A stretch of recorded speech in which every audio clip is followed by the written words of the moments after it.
waxaan jeclaa marka ugu horreysay inaan u tacsiyeeyo eheladii iyo qaraabadii iyo asxaabtii iyo dhammaan dadka reer Puntland geeridii naxdinta lahayd ee ku timid Cabdiqaadir oo Yuusuf runtii ma ahayn agaasimo keliya wuxuu ka soo noqday Puntland wasiir wuxuu dowladda federaalka ka noqday wasiir wuxuu ahaa saaxiib qaaliya wuxuu ahaa qof reer Puntland ku weyn ilaahay naxariista jannaha ka waraabiyo waxaan sidoo kale u duceynayaa Marin Guduudo oo iyadana ka mid ah halgamayaasha reer Puntland ee runtii waqtiga badan ku bixiyay iyadana xaaladeeda caafimaad ay liidato sidoo kaleeto ra'iisul wasaarihii hore wasiir ka soo noqday Puntland maayarkii hore ee magaalada Muqdisho xildhibaan xasan abshir faarax oo isagana muddo badan ku xanuunsan dalka Turkiga isagana caafimaad baan Ilaahay uga baryay waxaan jeclahay caawa halka inaan si gaar ah uga xuso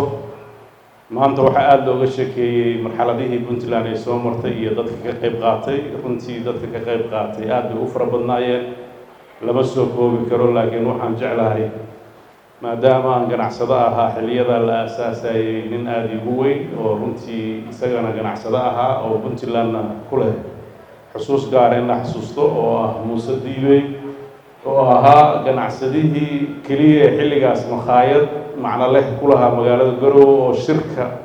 quudin jiray runtii wuxuu ku lahaa maamuus fiican waxaan arkayay maalmahan isagoo shir ka soo qayb galay waxaan jeclahay isna xuso shirkeenu waa noo soo gabagaboobay caawa wuxuu ahaa sagootis madaxdii kala duwaneed ee dowladda federaalka nooga timid jaaliyadihii ergooyinkii nooga yimid kuwii gobollada ka yimid madaxdii hore dalka dad fara badan oo shirkan runtii ahmiyaddii uu lahaa soo siiyey waan uga mahadcelinaynaa inayna soo ajiibeen meelo dhaadheer noo soo mareen waxaan si gaara ugu mahadnaqayaa madaxweynihii hore madaxweyne cabdiweli maxamed cali gaas iyo ra'iisul wasaare cumar cabdirashiid cali sharmaake oo labadaba markii aan u sheegnay noona ballanqaaday inay yimaadaan waqtigiina ku yimid anoo og howlaha iyo duruufaha iyo meelaha dhaadheer ay ka yimaadeen dhammaan wasiiradii ka yimid dowladda federaalka xildhibaanadii senataradii iyo dhammaan dadkii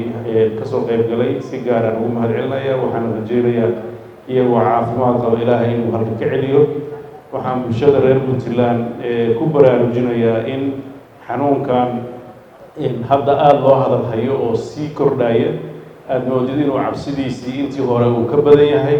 dareen badan uu jiro dadka Soomaaliyeed waa sax waa dad muslimiina waa dad inta badan ilaahood aamina laakiin haddana waqaayada iyo ka hortagga diinteena nafaraysa marka dadaal badan baa la rabaa in laga galo arrimahaas wasaaradda caafimaadka iyo dowladdu waxay saari doontaa ahmiyad ballaaran dhinaca wacyigelinta in la kobciyo iyadoo aan isjecelnahay haddana marxaladan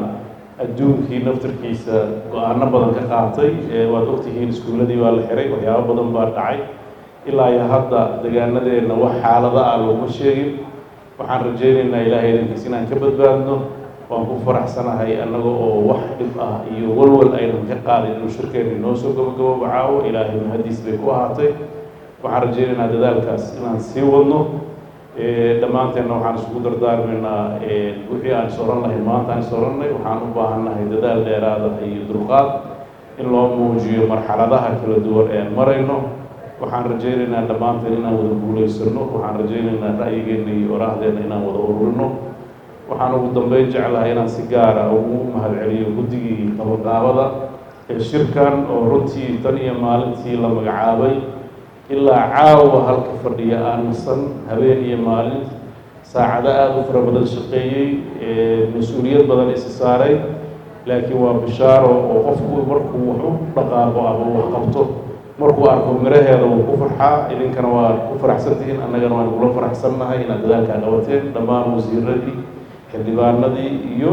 qaybihii kale guddigan wuxuu ka koobnaa inta bulshada ku kooban tahay ma ahayn xukuumadda keliya dowladdu waxay ahayd xukuumaddii baarlamaanka iyo bulshada dad ka baxsan oo bulshada rayidka ah ama siyaasiyiin qaybtooda ah ayaa ku jiray si ay u maamulaan shir ummaddu wada leedahay shirkaas shir xukuumadeed ma ahayn wuxuu ahaa shir ummadda reer puntland kaalintiina waa ka soo baxdeen runtii waxaan si gaara jeclahay inaan ugu mahadnaqo gabdhihii ku jiray guddiga oo runtii fardows iyo layla oo ka muuqanayay dadaalka ay sameeyeen iyo gabdhihii kale oo la shaqeynayay muna iyo gabdhaha kaleeto waxaan rajaynayaa ragga qaybtiisa waa ka karti badnaadeen waa ka maaragta waqti badan bay geliyeen dhammaantiin aad baa umahadsantihiin waa guul aan wada gaarnay